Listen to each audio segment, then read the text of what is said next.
मैं तो तेलंगाना बल्कि पूरे भारत की महिलाओं से, हमारी इज्जतदार माँ और बहनों से पूछ रहा हूं कि जब आप वोट डालने जाएंगे तो गैस के सिलेंडर को नमस्कार या सलाम करके जाना।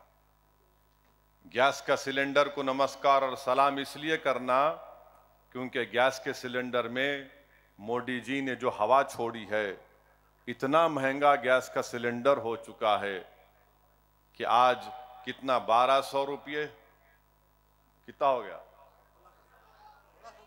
हाँ, 1600 चिल्लर रुपये। ये मोदी जी का कारनामा है।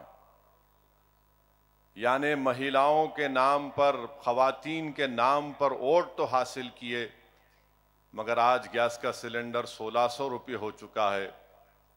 तो पूरे भारत की जनता को ये देखना पड़ेगा, खास तौर से हमारी इज्जतदार माँ और बहनों को।